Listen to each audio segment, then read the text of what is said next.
welcome to another Bootober. I hope you've been enjoying the series so far. I have been enjoying doing them. It's been kinda chaotic, not gonna lie, it's a big challenge for me. I know some of the videos have the best quality, but literally this month is like a big challenge for me to upload a video every single day. And I've been enjoying doing it, so I hope you've been enjoying it as well. So for today's talk, I wanna touch the subject of independence. A nice talk. I'm not gonna lie, I have not prepared, but it's a talk that I have a lot of times with people close to me, so I'm ready to have it. So right now you can grab a warm beverage, right? Or cold beverage, it depends where you are. Right now in Portugal they're like 30 degrees. I know, kind of crazy. I'm drinking mulled wine instant tea from Wittert, and I'm having these like gnome mug that I love it. I don't know if this is like an autumn mug or if it's like a full season. I think this is autumn, but I kind of keep it, I don't know. It's still quite hot. I'm gonna just talk about my journey regarding independence and what I learned from it. Touch a little bit of the glamorous side of independence, and also by the end I don't know if it's by the end. Literally it's gonna be a conversation. I know it's just me talking, but this is gonna be like a conversation. Tips to take the best of it. Yeah, if this is something that you like to see, just keep watching. So let's start with I'm already doing that voice that I do a lot of times in videos, like I talk like this, and if you guys can hear any noises or see any tails, my cats are in like woohoo playful modes, and they are always following me. So you know, it is what it is, as the British say.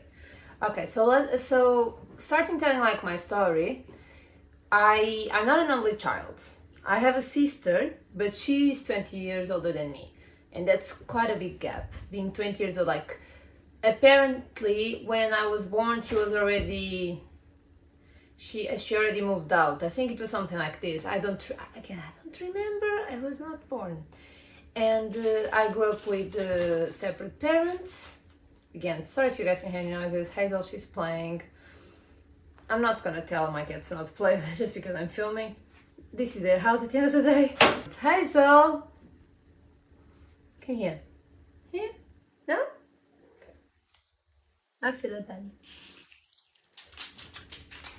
I have a sister. I grew up as an only child. That's what I want to say. I grew up as an only child in the sense of sharing childhood moments, teenage moments. I grew up as an only child. So from a very young age, I learned, and I was very comfortable into like playing alone, talking to myself, creating stories in my head, and just saying like these like very playful, very nice moments just with myself, because yeah, like that was normal for me, and for a lot of like kids that have any brothers or sisters, this is very normal, like playing by yourself and being comfortable with that. Myself, growing up was never a hard thing to be, and I'm not a shy person, but I am an introvert person. I'm very good at small talk, but engaging properly, not the best. So in a lot of groups, a lot of friends, I'm usually the listener. I'm gonna touch about my background growing up, because I think it did influence a lot me as an adult. Because since a young age, I got very comfortable in being by myself. I told the story before. When I was 14, we discovered that my mom had cancer. So, and that was like a very harsh time. I felt very lonely. My mom's journey in cancer, it's all about her, obviously, but just speaking like of my end in a selfish way. I felt very lonely because there was a lot of feelings that I didn't understand, because I was only like 14 and 15. Like I didn't understand a lot of the feelings. I couldn't realize that I had them. all my friends cared about was boys, so I kind of also wanted to only care about boys. So they made me, yeah, like I couldn't really. Sorry, I'm smiling because my cat, she's just playing all around. I couldn't really express because I didn't even know how to express, and again, I was always the one that listened, so it was already a hard thing for me to do. And yes, I felt alone. I was like alone in that situation compared to my peers. It was the first time that I felt like, okay, I'm kind of by myself in this situation. And at the same time, like throughout the years, until I was 16, that's when my mom passed away, we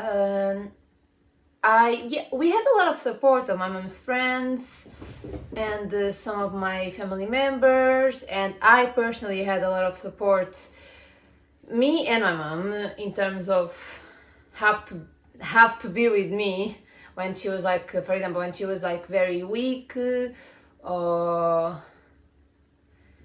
when she was very weak, or just she had to be doing something, she had to be traveling to do a treatment, anything that it was like,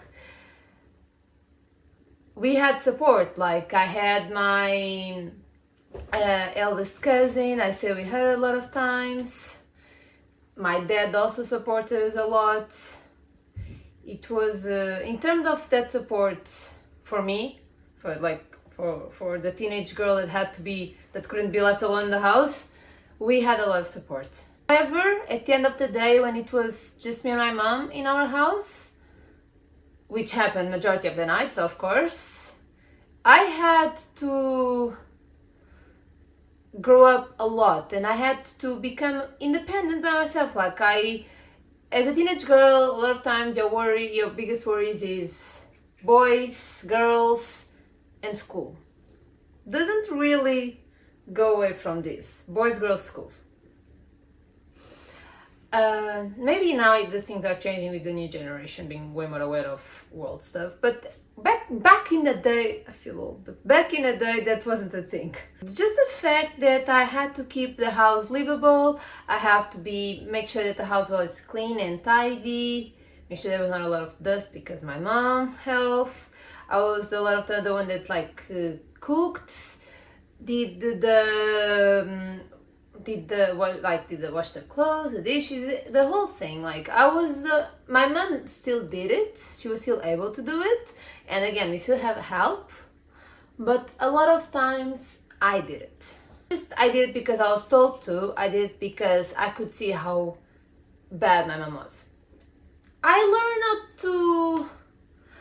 learned a lot of that part of independence from a very young age, from like 14. Tough part of the conversation. I need a sip of tea.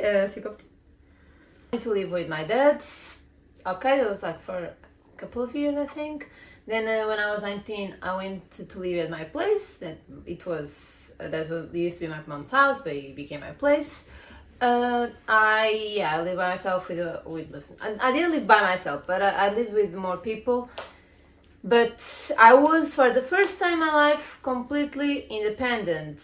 And from that moment, I quickly became financially independent. I was the one paying the bills. I was the one paying diesel in my car. I was the one that bought the car. So I became financially independent when I was 19, basically. And I had to learn how to do all these things. And when I was in Portugal learning all this, it was okay, it was good. At the same time, in Portugal, not normal to live by yourself or to be financially independent when you're so young. At least back in the day again. So again, I was the first in like that area of people, of my friends. So I couldn't really relate to a lot of people. I was a little bit alone at the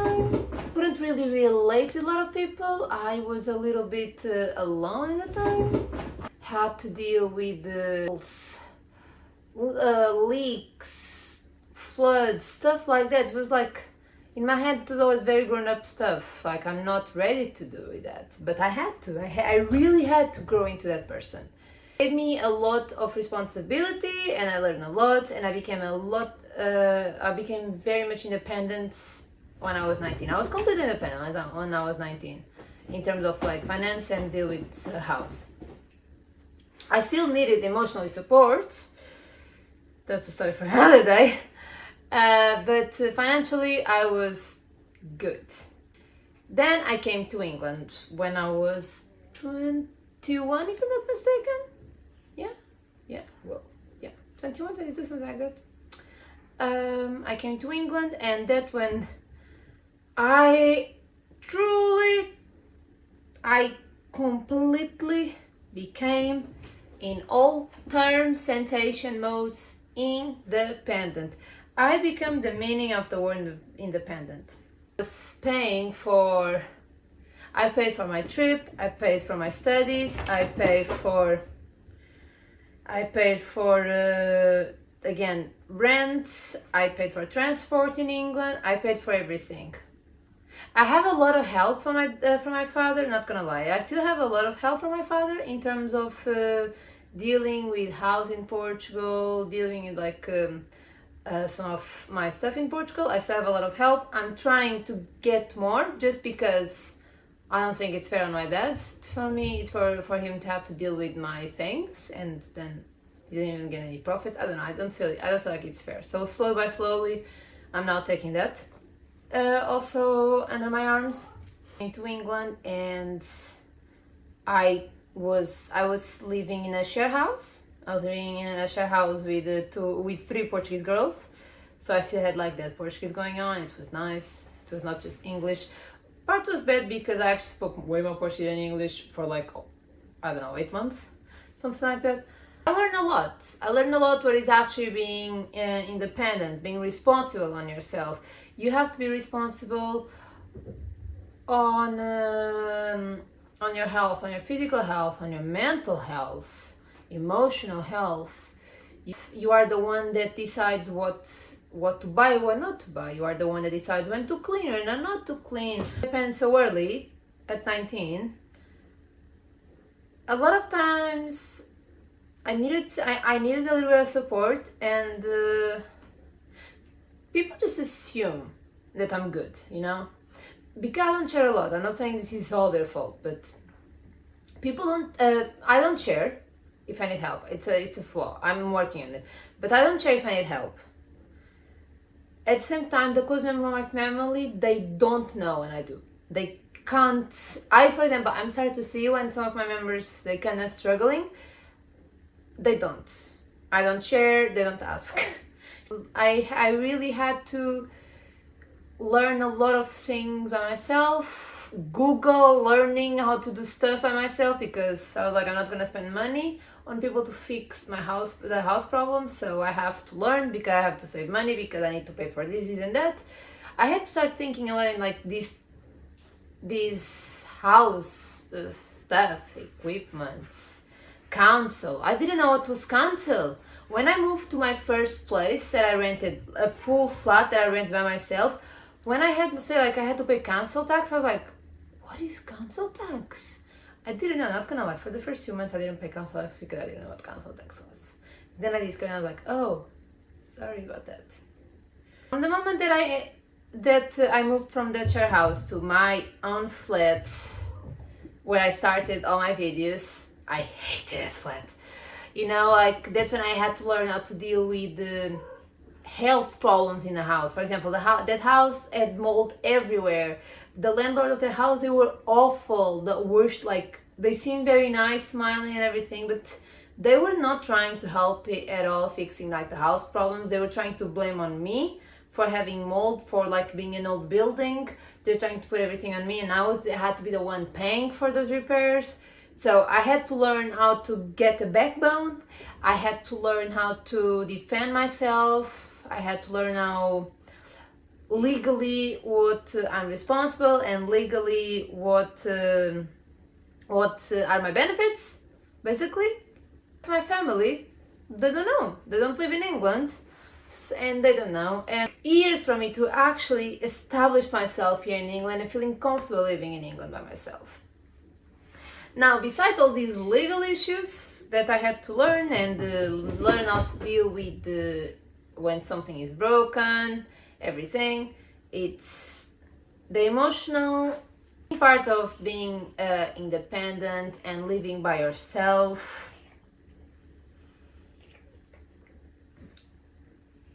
You really need to be emotional strong, because like, again, back in Portugal, even if I was living by myself, even if I was a little bit like sad because I was alone, I was feeling lonely, I could just like call someone and have a coffee the same day. I could just like, hey, do you wanna go get a coffee in like 10 minutes? Yeah, sure. Do you wanna come here and have a drink? Yeah, sure. Stuff like that. But when I came to England, I didn't have that. Yes, I had a share house, but we weren't really like friends that let's go hang out. We were flatmates basically, which is completely fine. Simply myself, I really became very aware of how alone I am. For example, when I'm alone in the house, I cannot be a minute without having a sound on. I cannot be a minute without having YouTube on.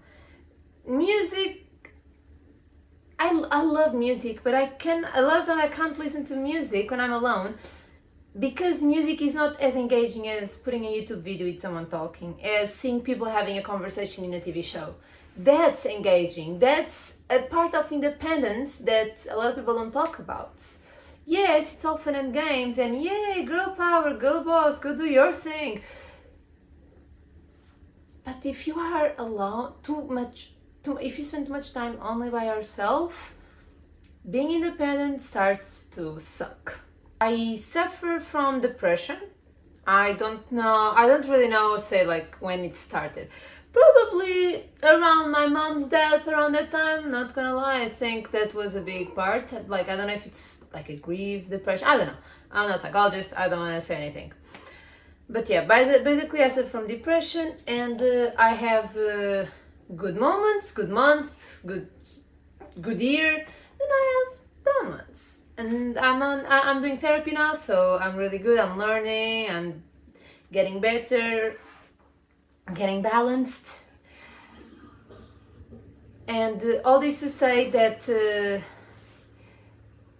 my depression really hit a low when I realized how alone I was, when I realized how independent I was. Unfortunately, for some parts of my family, since I don't need anything financially,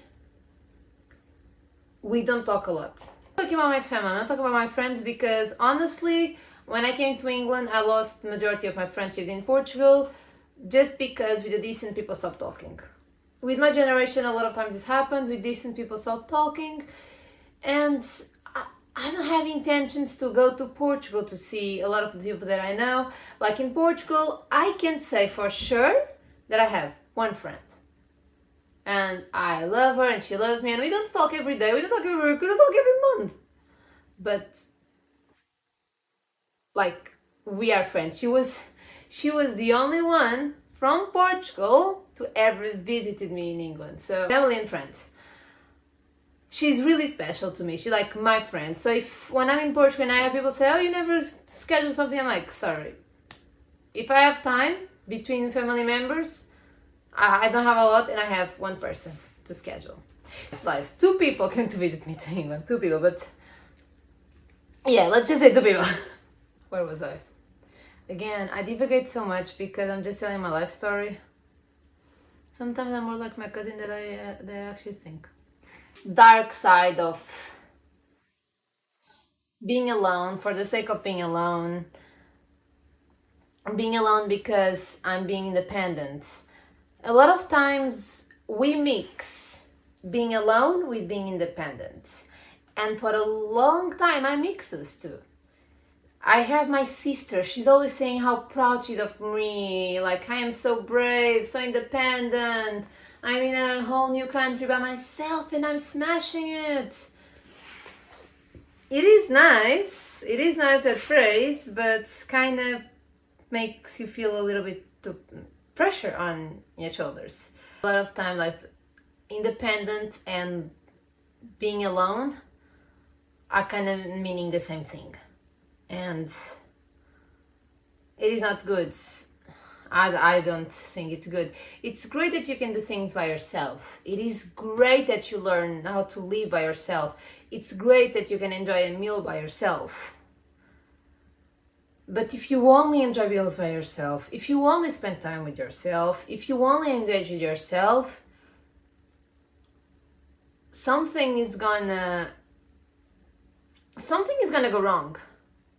And for example, when I hit that low of that depression low of, oh my god, I am so alone and I have no one, because I'm being independent, everyone is praising, and the thing is, everyone is praising you for being like so good, so independent, that you don't want to complain, you don't want to say like, oh no, really not, because everyone is like, they're so proud of you. You're like, okay, so like I want them to still be proud of me. So when I hit that low, this was, I don't know, 2019, I think, when I hit that.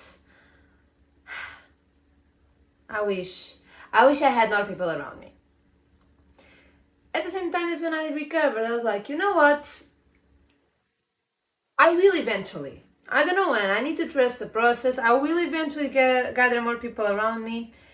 So I'm just gonna enjoy this time, and I'm just gonna take the most. I'm gonna make, even if I'm gonna make a party, and I don't care if it's for 50 people or for one person, I am gonna make a party for myself. That's when I did New Year's. I did New Year's. I filled a whole of balloons, and it just was just for me and for my ex-boyfriend.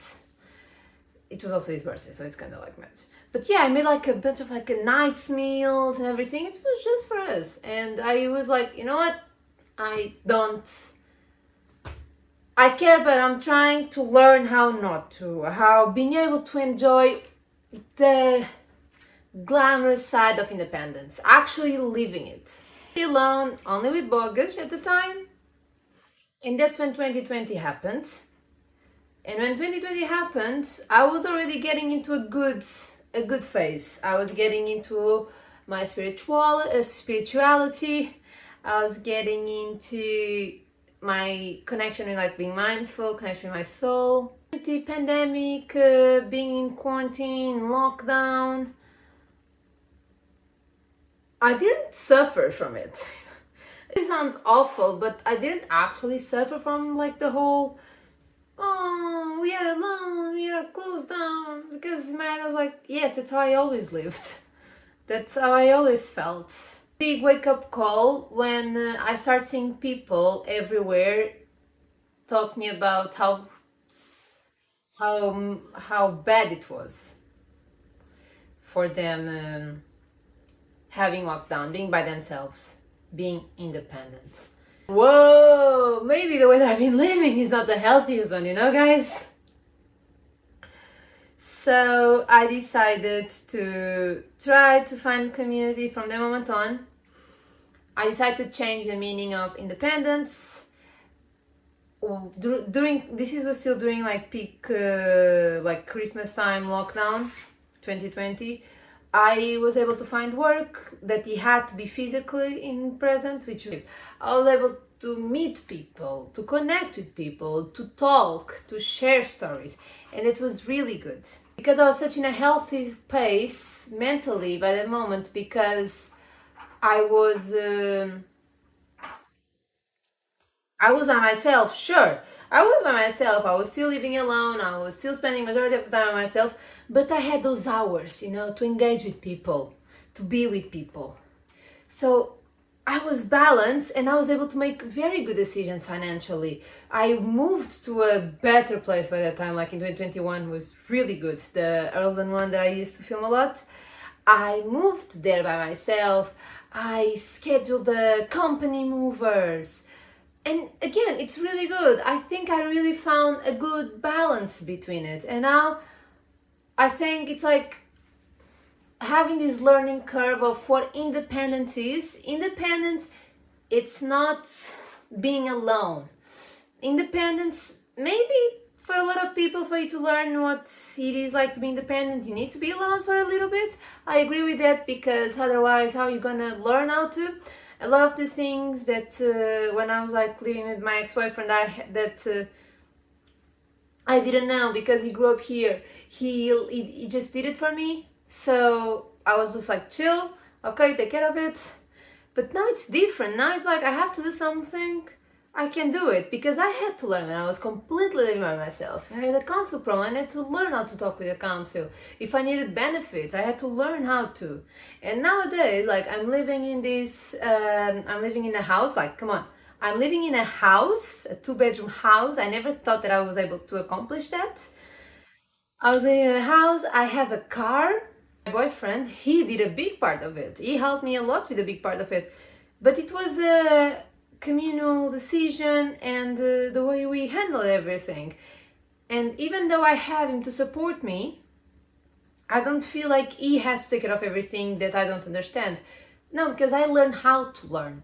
I learned how to understand, how to do, how to live in this country. I feel way more confident to deal with the legally financial stuff in this country than I feel in Portugal. Because in Portugal, I never really had to learn how to, because I had my dad. I feel very happy on knowing what I'm doing, of learning this.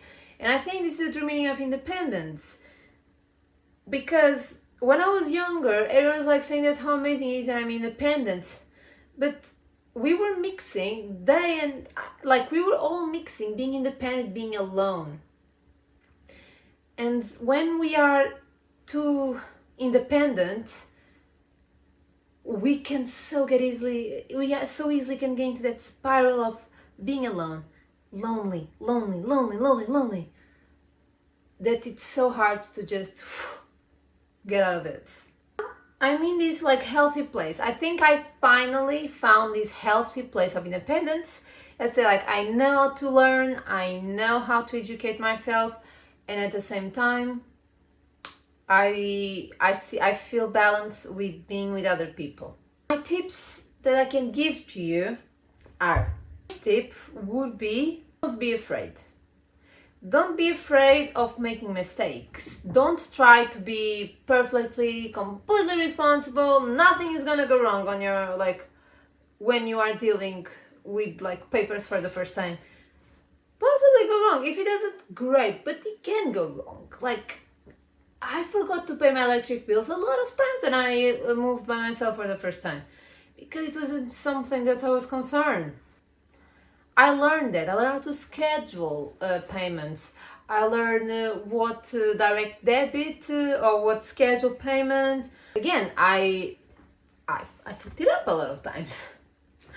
Which again, it's okay. It's a learning curve. So don't be afraid to make mistakes. My second tip for you: search. Search everything. If you're not sure, any detail can be from how to use my dishwasher to what is council tax to how can I get benefits. Every single thing, search on Google, search on YouTube, search in your area, because Google has so many information about it, so many things that I start searching. People when I ask my boyfriend oh, do you know can you take care of this? He's just put it on Google, and I was like, oh wow, it actually has everything here. So if you have questions and you generally don't know the answer, don't try to oh no, it must be this. Search on Google. Google has everything. I learned so much about how to live in this country just with Google. It is take time to yourself. And when I say take time to yourself, yes, we are spending a lot of time alone. If you are completely independent, completely living by yourself, a lot of time alone, but we are not spending time with ourselves. We are spending time just not thinking about what we are doing. So when I mean take time to yourself is take time to meditate, do some breath work. Ask yourself, how are you right now? How is your mind? how what are the emotions that you are feeling, when was the last time that you interact with someone. Take time to yourself mentally to just acknowledge where you are, like doing your mental checkup, quick, just sit down, relax your shoulders, take deep breaths, and just have a conversation with yourself, just to be like, just make sure, are we okay, are we good, do we need anything. Fourth tip, join a community. I decided to join a community back, I think it was 2021. I'm very particular with the YouTubers that I follow. Like, I genuinely kind of like religious, let's say. I follow 3 YouTubers that I spoke about them throughout the years. There's like Cersei, Kaylee Nicholson, and Angie Belmar. They're the 3 YouTubers that I follow. Now I'm starting to also follow Zoe Sugg, but because she's the only British one, I kind of relate with British stuff. But generally, I follow these 3 YouTubers. And for a long time, they were literally my source of communication in terms of I match with them in a lot of things. So I felt like I was with them. And that's a perfect thing with a lot of like influencers and YouTubers. They make you being alone not suck. Like my intention here as well. Like I want to make sure that even if you are alone, you're not. Like there's someone on this side. However, after a few years of just watching, I actually wanted to engage. I actually want to have a voice. So I decided to join a community. You have a lot of communities that are completely free. You have groups on Facebook that you can like just search on Google, like search just in your area. But I joined a virtual online community and it's like one of my 3 YouTubers community, Kaylee Nicholson. I joined that community and I love because we talk a lot about spirituality, a lot about like mental health, balanced, and a lot of like nice, funny stuff. I love it. I really like to be part of that community. And now that I'm doing therapy, my therapist she advised me to just search on Facebook like groups that I kind of like witchy stuff, pagan stuff in my area, and she was like, just search it in your area and you're gonna find groups. Absolutely, like I'm 100% sure. You know what I found? I always like I have no one to be here, and I actually found. I asked to join those groups now on Facebook. I'm waiting for an answer. Join a community. It can be online if you don't feel comfortable to be with people that you never met. Like the Kayleen Nicholson like online group, like All Things Coast, it's completely online, and it's really good. We do a lot of like lives, conversations. We have a proper talk, and it's very, very nice. My final tip for you, it's know that being lonely, it's not permanent. You might be feeling lonely. You might be feeling lonely for a few weeks, even months. But it's not permanent. It will not stay like that forever. It can't. Life will not let you be lonely for the rest of your life. Because you have, at the end of the day, you have to work. You have to do groceries. If you're joining a gym, group class. If you have like a group class schedule, you have to go to a group class. Like you will have to engage with people in a way or other. If you have kids and you're dropping your kids to school, you have to engage with the teachers or with the parents. I'm not a parent, so. But I believe that you have to engage with them. If you have a kid and your kid goes to a birthday party, you have to engage with the parents and with that, and with the parents and everything. Stuff like this. Understand that if you are lonely, it's a phase. Everything, it's a phase. Happiness, it's a phase. Sadness, it's a phase. So being completely around of friends and always, all the time, it's a phase. It's an amazing phase. It's a great phase. I wish I had that phase. But it's a phase. And again, being alone, it's also a phase. Being lonely, it's also a phase.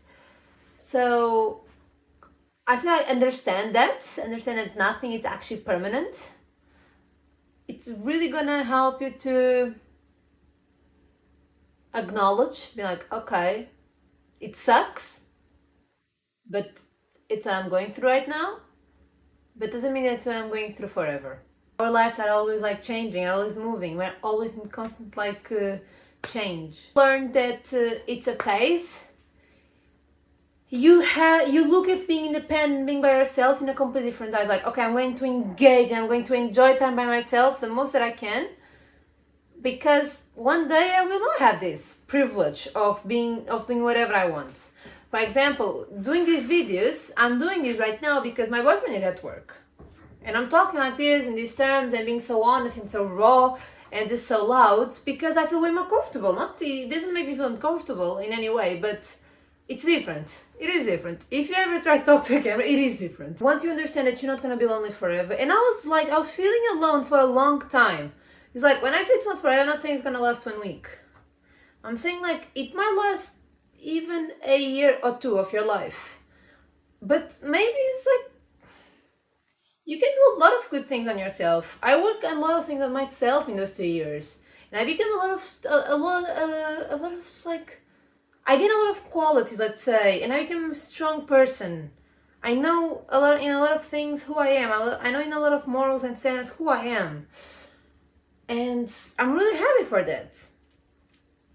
So learn who you are and develop yourself, and just like if sometimes you just want to sit in the sofa and just being in your sadness, drink tea or whatever you want to drink, just engage like with TV, just do it. It's fine because you're by yourself. No one's gonna judge you. I will not judge you. No one will judge you. So yeah, guys, this is my take on independence and loneliness. Hope you enjoyed this video. This was a very honest, very raw, all over the place talk. I'm aware of that, but it's very honest. Like, it's nothing programmed, nothing scripted, just me giving my peace of mind. So, and I like to watch those videos, so I hope you like to watch it too. If you like this video, drop a like. Subscribe to my channel. I'm posting a video every single day. And yeah, I'll see you all tomorrow, guys, for another Bootober video. Bye!